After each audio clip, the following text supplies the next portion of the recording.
Assalamualaikum warahmatullahi wabarakatuh. Selamat pagi dan salam sejahtera bagi kita semua. Salam kompeten.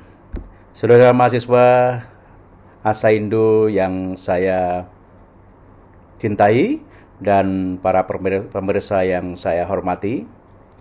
Pagi ini kita akan menambah satu kompetensi lagi, yaitu mengembangkan dan mengelola tim usaha baru di dalam mewujudkan bisnis atau wirausaha kita. Sebelum kita masuk kepada bagaimana teori dan langkah-langkah mengembangkan dan mengelola tim usaha baru ini, mari kita pahami bagaimana kita mengembangkan dan mengelola tim usaha baru. Yang pertama adalah what, atau apa itu sebenarnya. Mengembangkan dan mengelola tim usaha baru ini merupakan proses membentuk, mengatur, dan memimpin kelompok individu yang bekerja sama untuk menciptakan dan mengembangkan dan mengelola usaha baru. Kapan ini dibutuhkan atau when? Yaitu awal pengembangan bisnis baru. Ketika ide pertama kali muncul atau ketika rencana bisnis sedang disusun. Nah, ketika bisnis sedang mengalami perubahan perubahan signifikan juga perlu dikembangkan lagi, seperti ekspansi atau diversifikasi produk. Kemudian siapa yang harus dikembangkan? Ini tentu saja pada pendiri atau pemimpin bisnis, juga manajer atau departemen research and development, penelitian dan pengembangan. Kemudian kenapa ini perlu? Karena yang pertama, kemampuan gabungan atau menggabungkan keterampilan, pengetahuan, dan pengalaman yang beragam untuk mengatasi berbagai aspek bisnis. Kemudian kreativitas dan inovasi ini mendorong terciptanya ide-ide baru dan solusi inovatif. Kemudian dukungan emosional. Jadi memberikan dukungan emosional dan motivasi ini sangat penting di dalam organisasi, sehingga diperlukan suatu tim yang kuat untuk mengembangkan usaha baru ini. Di mana dikembangkan? Ini di berbagai sektor bisnis, termasuk teknologi, manufaktur, jasa, dan juga lainnya. Kemudian juga di berbagai jenis organisasi, termasuk perusahaan besar, startup, lembaga nirlaba, dan lain-lain. Nah, bagaimana mengembangkannya? Yang pertama, identifikasi keterampilan, pembentukan tim, pengaturan peran dan tanggung jawab, komunikasi, pemecahan konflik, dan juga motivasi dan pimpinan. Nah, kemudian bagaimana teori mengembangkan dan mengelola tim usaha baru ini? Paling nggak ada dua teori yang sangat berkaitan.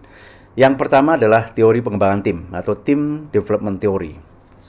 Di sini, bila kita melakukan aksi perubahan pelayanan atau di area kantor yang diinginkan, maka tahapan membangun tim efektif menurut Bruce Tuckman antara lain forming atau tahap pembentukan tim, storming, tahap penentuan aspirasi, norming, tahap penentuan aturan, kemudian performing, ini tahap pelaksanaan, dan adjourning atau tahap penghentian.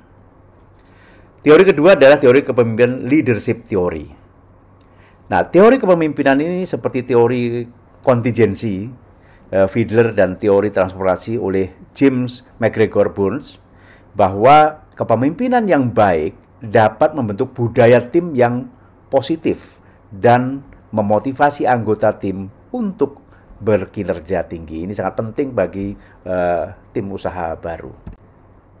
Nah, pada teori yang pertama tadi, teori Tuckman dalam membangun tim usaha baru ini, tadi adalah forming. Kalau kita gambarkan di dalam suatu grafik, ini forming ini pembentukan sedang memulai, kemudian storming ini mengumpulkan aspirasi, dan norming ini pembentukan, membangun, dan performing ini adalah perform untuk menunjukkan efisiensi dan keefektifan dari suatu organisasi.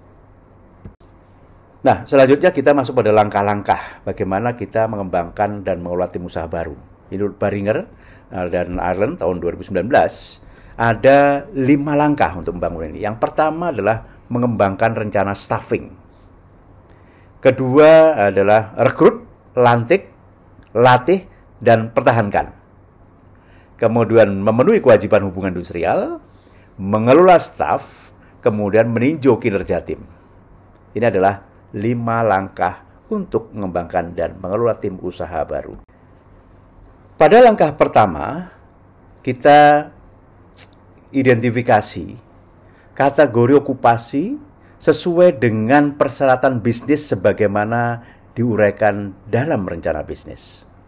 Kemudian tanggung jawab okupasi atau jabatan kerja tadi diidentifikasi, kemudian tugas-tugas okupasi, persyaratan okupasinya, kemudian kebutuhan pelatihan, dan jumlah tenaga kerja yang dibutuhkan untuk setiap okupasi, perkiraan mulai bekerja diidentifikasi, kemudian full time equivalent diidentifikasi untuk setiap okupasi, dan kemudian perkiraan durasi kontrak diidentifikasi untuk setiap okupasi. Kita lihat di sini contoh bagaimana menentukan persyaratan staf dan persyaratan bisnis. Di dalam struktur minimal dalam tim usaha baru untuk beberapa bidang pada umumnya seperti di sebelah kiri ini, yaitu pemilik, ada CEO-nya, kemudian manajer operasional atau produksi, dan manajer mutu. Ini adalah suatu organisasi minimalnya. Nah, sehingga kini kita identifikasi bagaimana tanggung jawab personil mulai dari CEO, manajer produksi, dan juga manajer mutu. Mana yang harus pisah karena tugasnya ada konflik, atau dia bisa digabung. Ini adalah penting untuk kita pelajari di dalam sistem pengelolaan organisasi. Ini adalah contoh tanggung jawab tim organisasi. Yang pertama, tanggung jawab CEO, ini bertanggung jawab atas keberhasilan keseluruhan entitas bisnis atau organisasi lain. Kemudian untuk membuat keputusan manajerial tingkat atas. Kemudian juga manajer produksi ini bertanggung jawab atas manajemen teknis, pengawasan, dan pengendalian proses produksi industri. Kemudian tanggung jawab manajer mutu adalah bekerja dengan staf lain untuk menetapkan prosedur dan standar kualitas dan mematuhi ini terhadap target yang disepakati. Ini adalah tanggung jawab organisasi yang minimal tadi. Nah, saudara kalian, ini adalah contoh format untuk rencana staffing yang kalian buka, kemudian kalian coba. Ini adalah contoh, misalnya ini adalah organisasi proyek, organisasi jasa, konsultasi, dan fasilitasi wirausaha dan pengembangan bisnis. Dan ini alamatnya, dan seterusnya. Ini adalah contoh, mulai dari kategori okupasi, jabatan kerjanya apa, tanggung jawabnya, kemudian tugas, kemudian persyaratan, kemudian kebutuhan pelatihannya, jumlah tenaga, kemudian kapan mulai bekerja, sampai kemudian fitnya, kemudian juga berapa lama atau perkiraan durasi dari kontrak dari setiap tim ini tadi. Kalau dia memang sistemnya kontrak. Silakan dicoba saudara kalian untuk memastikan bahwa kalian bisa merencanakan staffing untuk tim usaha baru. Ya, ini adalah lanjutannya. Silakan sebagai contoh. Baik, setelah langkah pertama tadi buat rencana staffing, langkah kedua ini adalah bagaimana kita merekrut, melantik, melatih, dan mempertahankan tim berbasis kompetensi. Yang pertama, rencana seleksi dibuat berdasarkan kriteria seleksi, kebutuhan bisnis, dan pesan hukum, mulai dari saluran dan teknologi yang tepat, kemudian mengiklankan lowongan untuk kebutuhan staf, kemudian mengadakan paralel seleksi, mengembangkan pertanyaan wawancara, memilih pelamar, kemudian menjadwalkan wawancara, dan beritahu orang yang relevan tentang waktu tinggal dan tempatnya. Kemudian berikutnya adalah proses seleksi. Ini dilakukan sesuai dengan kebijakan dan prosedur bisnis, mulai dari proses wawancara dan menilai kandidat berdasarkan kriteria seleksi yang disepakati, kemudian diskusi penilaian dengan anggota panel seleksi lainnya, memperbaiki bias dan penyimpangan dari prosedur yang disepakati untuk berkoordinasi untuk kandidat pilihan. Kemudian hubungi pengambil keputusan untuk laporan pengambil keputusan, kemudian menyiapkan laporan seleksi dan membuat rekomendasi kepada personil senior untuk penunjukan, kemudian menyarankan kandidat yang gagal tentang hasil dan menanggapi pertanyaan apapun, kemudian mengamankan persetujuan kandidat pilihan dan melengkapi dokumentasi yang diperlukan sesuai dengan prosedur organisasi dengan memperhatikan kerahasiaan dan persyaratan dari privacy. Baru internalisasi atau induksi anggota tim. Nah, ini menyediakan kandidat yang berhasil dengan kontrak kerja dan dokumen lainnya.